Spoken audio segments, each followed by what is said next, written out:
इसके पहले के वीडियो में मैंने आपको बताया है कि यूएनओ के कुल 6 अंग हैं। पहला है महासभा, दूसरा है सुरक्षा परिषद, तीसरा है सचिवालय, चौथा है आर्थिक एवं सामाजिक परिषद, पांचवा है न्यास परिषद और छठा है अंतर्राष्ट्रीय न्यायालय। इन 6 अंगों से मिलकर यूएनओ की रचना होती है, संरचना होती है। ध्यान देना है, मैंने आपको इसके पहले यूएनओ, महासभा, सुरक्षा परिषद और सचिवालय के महत्वपूर्ण प्रश्न जो पिछली परीक्षाओं में आए हुए हैं उसके बारे में बताया है, उसके बारे में चर्चा भी किया है। आज हमारा यूएनओ का जो चौथा अंग है आर्थिक एवं सामाजिक परिषद, इसके बारे में आज हमको जानना है। 2 मिनट आर्थिक और सामाजिक परिषद के बारे में थोड़ा सा जान लें तो ज़्यादा अच्छा होगा। देखिए, आर्थिक एवं सामाजिक परिषद यूएनओ का वह अंग है जो विश्व स्तर पर मानवाधिकारों, अर्थव्यवस्थाओं, विकास के लिए कार्य करता है।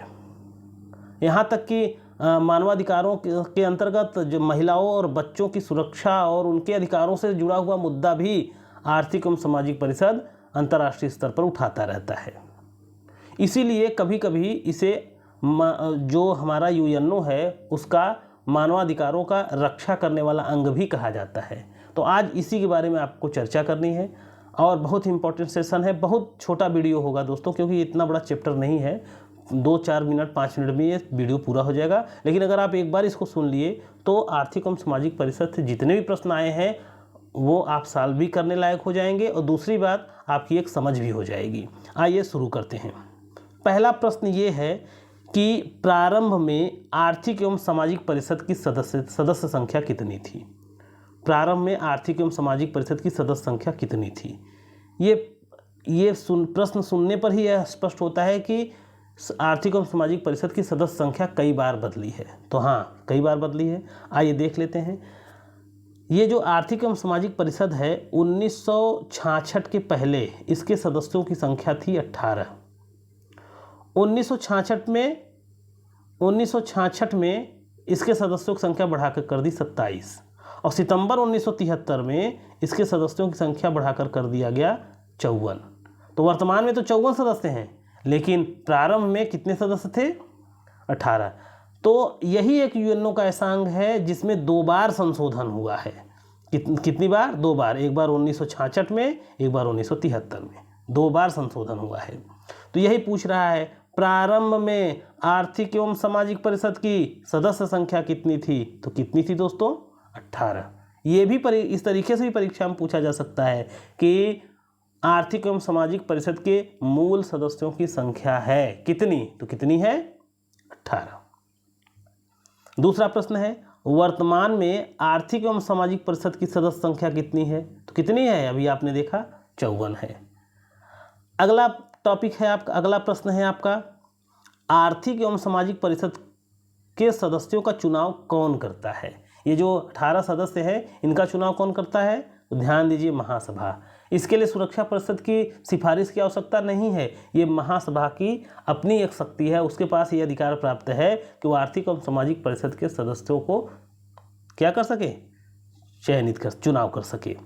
अब अगला प्रश्न है आर्थिक एवं सामाजिक परिषद के कितने सदस्य प्रतिवर्ष संयुक्त राष्ट्र महासभा द्वारा चुने जाते हैं? कितने लोग प्रतिवर्ष? कितने लोग? 18 वर्ष प्रतिवर्ष चुने जाते हैं। असल में 54 सदस्य हैं, हर 3 वर्ष पर चुने जाते। हर 3 वर्ष पर जो 1/3 सदस्य होते हैं वो क्या हो जाते हैं? रिटायर हो जाते हैं। तो हर वर्ष 18 लोगों को चुनना पड़ता है और चुनने का कार्य करती है कौन? महासभा। अगला है संयुक्त राष्ट्र के किस अंग की सदस्य संख्या संशोधन करके 2 बार बढ़ाई गई है? कौन है अंग वो? आर्थिक एवं सामाजिक परिषद। आर्थिक एवं सामाजिक परिषद के सदस्यों का कार्यकाल कितने वर्ष का होता है? कितने वर्ष का? 3 वर्ष का। अगला प्रश्न है आर्थिक एवं सामाजिक परिषद के कितने सदस्य प्रतिवर्ष पदमुक्त हो जाते हैं? कितने वर्ष? 1/3 सदस्य। जैसे आपके हमारे देश में राज्यसभा का होता है कि राज्यसभा कार्यकाल 6 वर्ष होता है, राज्यसभा के सदस्यों का कार्यकाल 6 वर्ष होता है और 1/3 सदस्य प्रतिवर्ष क्या हो जाते हैं? हर 2 वर्ष पर क्या हो जाते हैं? रिटायर हो जाते हैं। उसी तरीके का कि सदस्यों का कार्यकाल 3 वर्ष होता है, एक सदस्य प्रतिवर्ष 1/3 सदस्य प्रतिवर्ष क्या हो जाते हैं? पदमुक्त हो जाते हैं। अगला है प्रश्न, संयुक्त राष्ट्र का कौन सा अंग कभी भंग नहीं होता? कौन सा है? आर्थिक एवं सामाजिक परिषद। जिस तरीके से हमारा राज्यसभा कभी भंग नहीं होता, उसी तरीके से संयुक्त राष्ट्र का एक अंग है आर्थिक एवं सामाजिक परिषद, वह कभी भंग नहीं होता। कभी कभी परीक्षाओं में इस तरीके से भी पूछते हैं कि यूएनओ का वह कौन सा अंग है जिसे यूएनओ का अमर अंग कहते हैं, वो कभी खत्म नहीं होगा, वो कौन है? आर्थिक एवं सामाजिक परिषद। यानी जब यूएनओ समाप्त होगा तभी समाप्त होगा, वरना जब तक यूएनओ रहेगा तब तक यह अंग रहेगा। अगला प्रश्न है, संयुक्त राष्ट्र चार्टर का कौन सा अनुच्छेद आर्थिक एवं सामाजिक परिषद के कार्य एवं शक्तियों का उपबंध करता है? आर्थिक एवं सामाजिक परिषद के कार्य एवं शक्तियों का उल्लेख अनुच्छेद 62 और अनुच्छेद 63 करता है। अगला है, आर्थिक एवं सामाजिक परिषद के सदस्यों का कार्य है क्या? ये लाइन आपको पूरा जानना चाहिए। एक तरीके से आप देखेंगे कि यह एक आर्थिक, जैसा नाम है इसका आर्थिक सामाजिक, उसी तरीके से इसका कार्य है। पहला कार्य है आर्थिक एवं सामाजिक विकास का प्रोन्नयन, मानव कल्याण के बेहतर मानकों का प्रोन्नयन, मानव अधिकार एवं मूल्य स्वतंत्रताओं का अनुपालन, अपनी अधिकारिता के अंतर्गत आने वाले विषयों के लिए प्रारूप कन्वेंशन तैयार करना, अपनी अधिकारिता के विषयों हेतु अंतर्राष्ट्रीय सम्मेलन बुलाना, मानवाधिकारों और मूल स्वतंत्रताओं के प्रति आदर बढ़ाने के लिए और उनके पालन के लिए सिफारिश करना। तो ये आर्थिक सामाजिक परिषद के इतने कार्य हैं। इसके बाद एक प्रश्न और है, देख लीजिए, आर्थिक अंतर्राष्ट्रीय स्तर पर मानवाधिकारों एवं मूल स्वतंत्रताओं का विकास करने के लिए महत्वपूर्ण भूमिका अदा करता है कौन? आर्थिक एवं सामाजिक परिषद। उसके बाद अगला प्रश्न है, महिलाओं की स्थिति में सुधार करने के लिए अंतर्राष्ट्रीय स्तर पर आयोग का गठन किसने किया है? अंतर्राष्ट्रीय महिला आयोग का गठन किसने किया है? आर्थिक एवं सामाजिक परिषद। कब किया है? 21 जून 1946 में।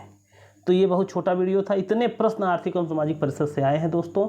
आप इसको बार बार पढ़ेंगे, बार बार इस वीडियो को सुनेंगे तो आपको ये याद हो जाएगा और आर्थिक सामाजिक परिषद से आपको जो प्रश्न बनेंगे उसको आप सॉल्व करने में आपको मदद मिलेगी। दोस्तों, वीडियो अगर आपको पसंद आया हो तो लाइक करें, सब्सक्राइब करना ना भूलें।